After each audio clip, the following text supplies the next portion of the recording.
Hey guys, Buffy Game Bad today bringing out a video, and today we are covering the Chimera and converting it into what is a more realistic build of the Q Honey Badger, formerly known as the AAC Honey Badger, which was featured in Call of Duty Ghosts. So we'll go ahead and run through that. We have a couple quick updates here that I'll show off that are very noticeable here for the Season 1 Reloaded, as far as saving custom weapons, so you'll be able to do that. I'll show you guys this. And then we do have this bad boy here, the Q Honey Badger or the Chimera, chambered in 300 Blackout. So we'll get into that a little bit. Custom things for the weapon, as well as some really cool attachments that it has. So let's go ahead and jump into it. We'll check out some gameplay and recoil control here. Let's go ahead and jump right into it. So backing out, here is the final design for the Q Honey Badger or the Chimera. And of course, private lobby matches, unfortunately, were not fixed with Season 1 Reloaded, but we'll go ahead and jump back.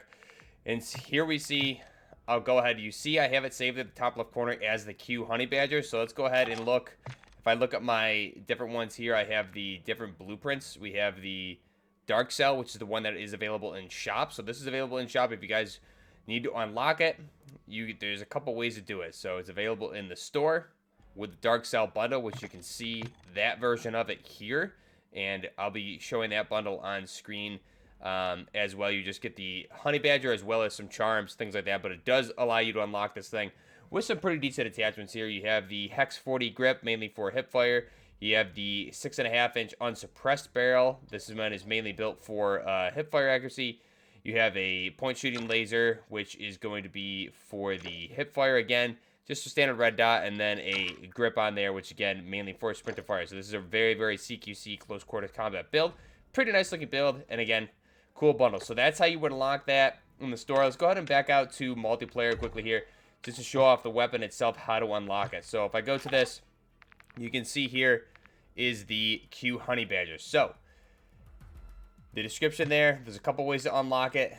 And if we hover over the Q Honey Badger, which somehow it actually saved my design for the weapon as far as the name. So it's actually called the Q Honey Badger here for my custom blueprint, which I can't access now. So you can see here, extract the weapon from DMZ Building 21. So you need to extract with it out of Building 21, which Building 21 is not live yet.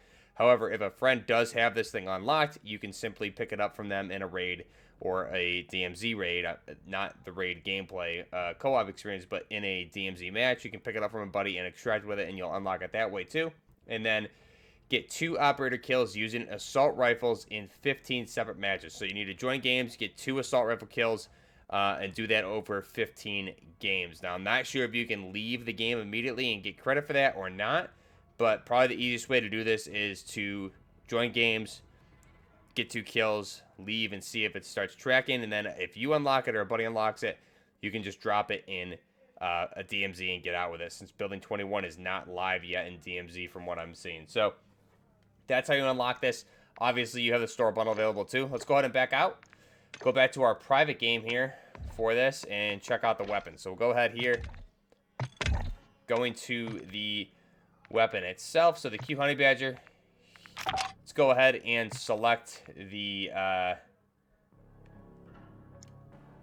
base version here. We have the Q Honey Badger. Now, I saved this, so I can't just select the base. So that could potentially be a bug on this. So we'll just remove the attachments.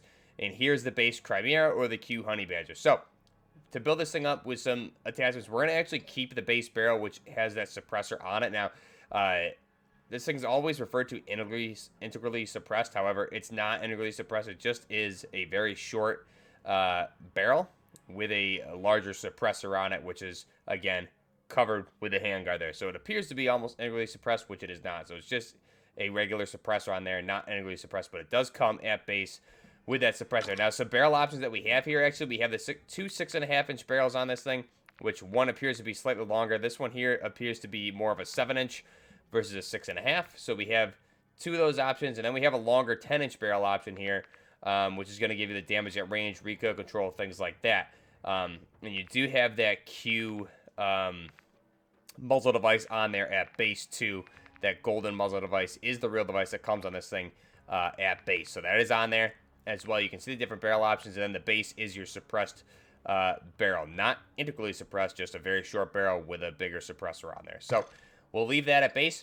For the laser option, this is all personal preference. I'm just going to throw on the gameplay here. You'll see the Ultra Beam flashlight. This is going to give us either flashlight, sprint to fire speed, aim, walk, and steadiness. And the cons would be flashlights visible only in ADS. Go ahead and select that. Optic, again, is personal preference. I think there's a lot of good options here. I would opt for one of the red dot options. I wouldn't really go anything larger than just a 1x on this, because it is designed and built for close quarters, especially firing the 300 Blackout. This is a heavier bullet. It's subsonic. It is not meant to engage anything long range. And it seems like they got it right here in this game versus Modern Warfare 2019, where the Blackout increased damage at range, which was not correct. So we're just going to run with a typical red dot sight. You guys can pick whichever one you want. Here, we're going to leave the base stock, but you can see the options here. We have the same stock we see available on the M13, and then we have the Ravage 8 stock, which is going to give you more crouch movement speed, things like that. But we'll leave that Q pistol stabilizing brace on there, 2-position pistol brace on there. So this is actually extended outward. It can slide. You can obviously see there it will slide inward and collapse. So there's 2 positions available on that. For the rear grip, we again have some options here, which we can go with. I'm going to opt for the D37 grip. Again, this is just personal preference. You can use this attachment elsewhere. However, this will give you a little bit more recoil control. So we'll go ahead and select that. Magazine option, we're going to leave the base 30-round Stenag Mag. However, you do have a 20-round option and a 45-round option of the 300 Blackout. So we'll leave the base 30. Now, ammunition. So this is actually pretty cool. You guys will notice that we'll do a compare and contrast here, but you can see I'm actually going to be running with the hollow point just for the heck of it here, because I needed another attachment slot. But you can see the difference here. This is 300 Blackout. So these are heavier subsonic rounds. They travel slower, and because they're so heavy and they're subsonic, they are going to be very quiet. So you'll see that reflected when we get into the gunsmith. But you can see the difference with the round here. This is a bigger, fatter round versus a 5.56, which I'll show a comparison here in the video at some point compared to a 5.56 and a 300 Blackout. But you can see there, that's a larger round. It's a little bit harder to see based on which colors you're using. But this is basically comparable to the Russian 9x39, is essentially a very similar round for the 7.62 by 39 millimeter, whereas this is the equivalent for the 5.56 by 45 millimeter for the NATO purposes. But they all basically are serving the same purpose. They are subsonic, heavier rounds for mainly close quarter stopping power for the most part here, especially with the 300 Blackout. You can see that's a bigger, fatter bullet on there. It's a larger casing. We'll go ahead and select that, and really quick, I do want to back out, so keep that one in mind. I'll just go to my M4 here, one of these builds. Take a look at the ammo here. So you can see comparing it, the casing and the bullet itself is differently shaped. You have the casing you have the curvature towards the top more, and then the round itself is smaller. So you can see those hollow points. Take a look at those. That's 5.56 by 45 for the M4. And then we'll go back out over to the Q Honey Badger. Take a look at the ammo here. You can see the difference there. It's a bigger round. It's going to be traveling slower, heavier, making it subsonic. And this is 300 Blackout is built for close quarters stopping power. So go ahead and select the hollow point rounds. Underbarrel attachment, again, personal preference here. I personally really just love the Magpul vertical foregrip look on this thing, so we'll go ahead and select that. Another really good option for the Sandstorm people there, the Lockwood Precision 40 also looks really great. That's your recoil grip, essentially, aesthetic-wise from Insurgency Sandstorm. So we'll go with the Magpul vertical foregrip or the OPX9. This is mainly going to give us hipfire accuracy, aim, walking steadiness, hip recoil control, with the cons being aim, walking speed, and aim down sight speed. So we'll go ahead and select that. Now, the barrel option, we already covered that, so we have all of our options here. That's the weapon. If we look at the camouflages, so you get the charcoal flat camo was added here. Now, this is actually, for whatever reason, in this screen, this is not a very good representation of how the camos look, because for whatever reason, there's a light on it. It's kind of fading out the way the camos look. So this charcoal looks really nice. However, you can't really get, I think it's going to be a little bit darker than what you're seeing here, but you can see the camos for this weapon look beautiful. You have Diabolical, Aztec, Snowpiercer, or Snow Leopard, excuse me, and you have charcoal. So really nice looking camouflage. We'll leave the base there. Looks really, really nice. Let's go ahead now. We'll just jump into the firing range. But first off, to save a custom mod, you can see there bottom corner, L2 is your custom mod, and that's why you're seeing it named as the Q Honey Badger in the top left instead of the Chimera on my screen, because I did save a custom modification. So, backing out, jumping into the fire range here for the Q Honey Badger. Let's go ahead now and take a look at how this thing handles, and then we'll check out the recoil control. It has a really weird recoil control pattern. It's going to basically do like a big reverse C. So, first off, here's the weapon. Really, really nice looking gun. Again, they got the color scheme and everything like that. Pretty correct. It's a little bit more gold than I would like to see it. They made it shine a little bit too much versus the real life version, but again, really dependent on the lighting here in the game. So let's go ahead and just engage these targets here and see how it handles. The longer range one here is going to be a bit difficult. We were able to get it, but it's really not built for those types of ranges. So checking out the recoil pattern on this thing, let's just let it rip and we will not control it. So you can see there, it's doing basically a half moon or a reverse C. Now let's try and control it here. So not too difficult to control close range, but again, when you're stretching out to those longer ranges, like that long target there is, I believe, 55 meters, and that's going to be a little bit more difficult versus these closer targets is pretty easy. But these longer ones, you can see you're going to get that big left pull there, which is going to make it a little bit difficult to engage those. Now, one thing you'll notice, because these are subsonic rounds and we have the benefit of the suppressor here, it's going to be a lot quieter. So I'm just going to not talk and let you guys listen to this thing in single fire.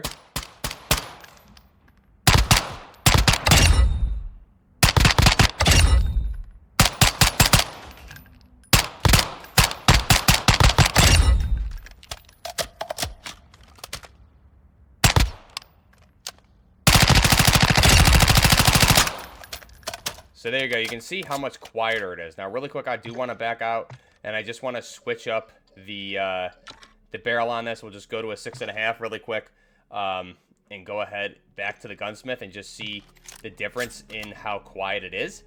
Go ahead and take a look, because it is a subsonic round, so it should be quieter, even unsuppressed, than the 5.56. So let's go ahead and listen.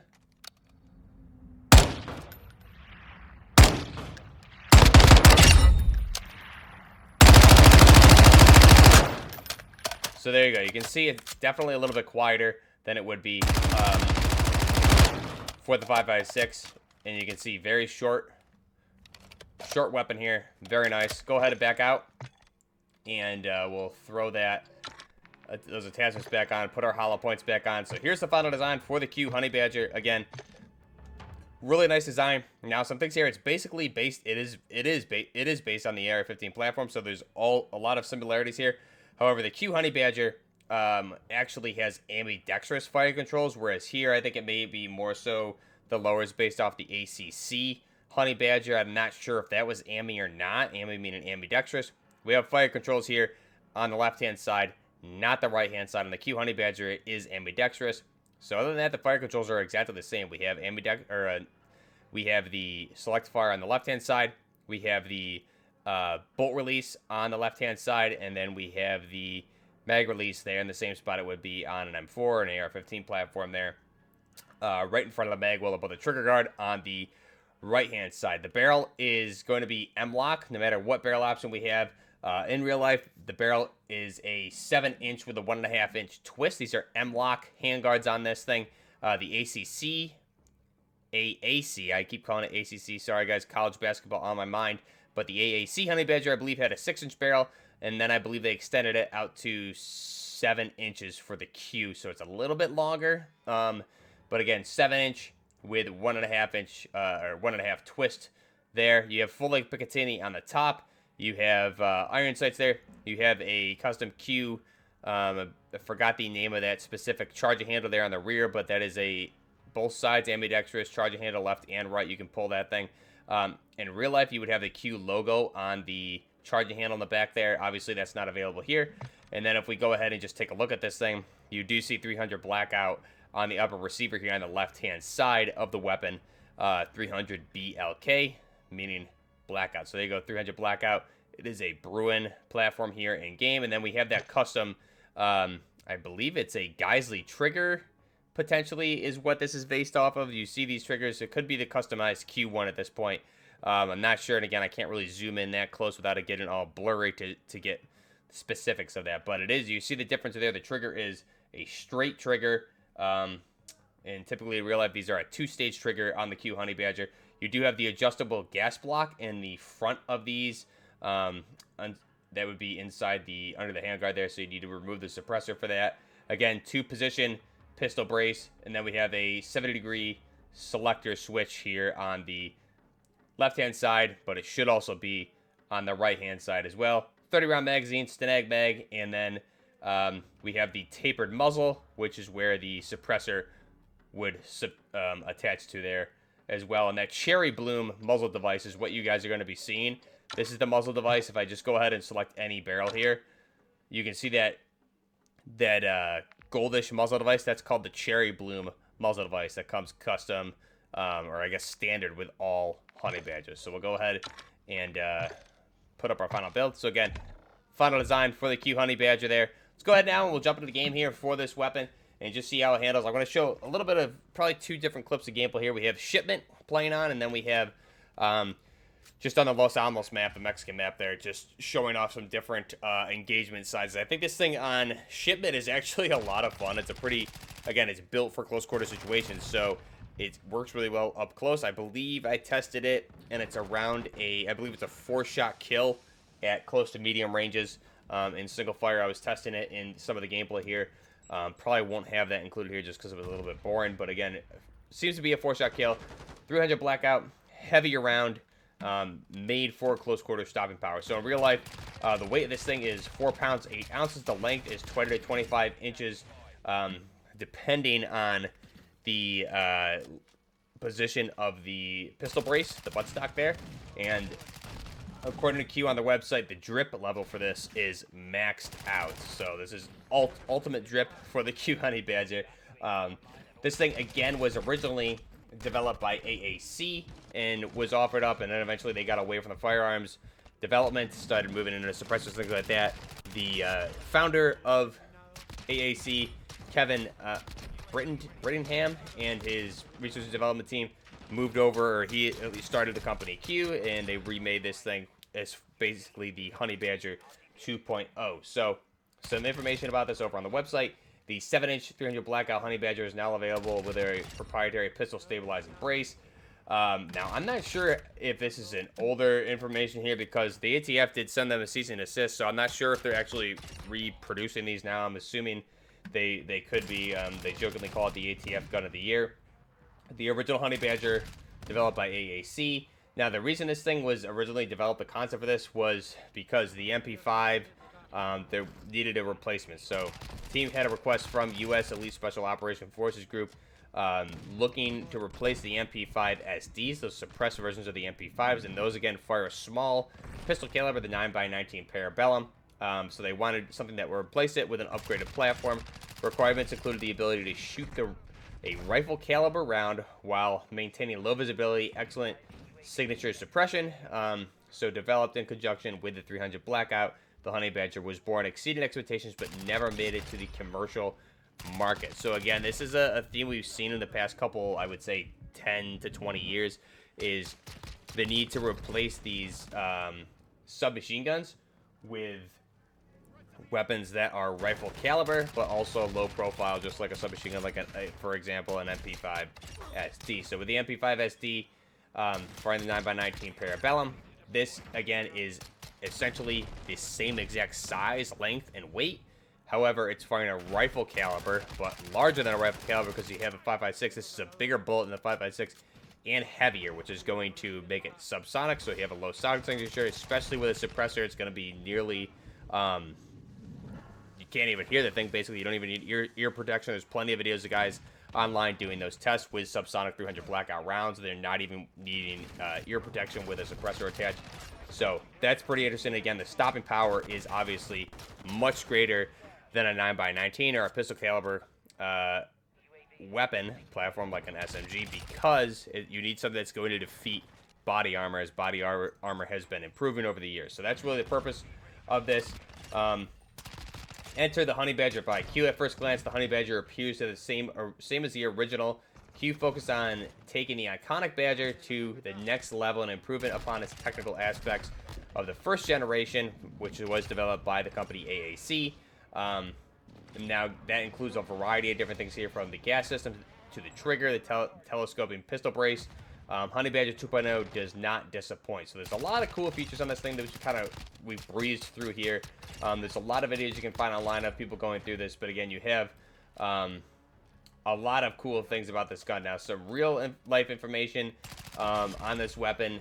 Again, the mass for the weapon over on the Q website. This is the improved version versus the original ACC. The ACC version, or the AAC version, excuse me, I keep wanting to reference college basketball there, was around 6.5 pounds. Now, the Q version of this is going to be 4 pounds, 8 ounces. So they reduced the weight on there. And again, that's the material that this is made out of mainly. I believe it was, I forgot what it's some sort of, I forgot the material they did this with. But again, obviously it reduced over 2 pounds, just about 2 pounds off of this thing, with a length of 20 to 25 inches. And you have max drip level on this thing, which is also the most important of everything. But the barrel length is going to be 7 inches here with a Q. The cartridge is going to be 300 AAC Blackout, and the rate of fire is going to be 800 rounds per minute. So it also takes Stenag magazines, and for the sights, you had that full-length Picatinny rail for mounting flip-up iron sights, as well as optical mounts, and then you have the M-LOK handguard, so you can mount lights, lasers, full-length Picatinny on the bottom of the handguard as well, so you can mount grips like we're doing here in the video.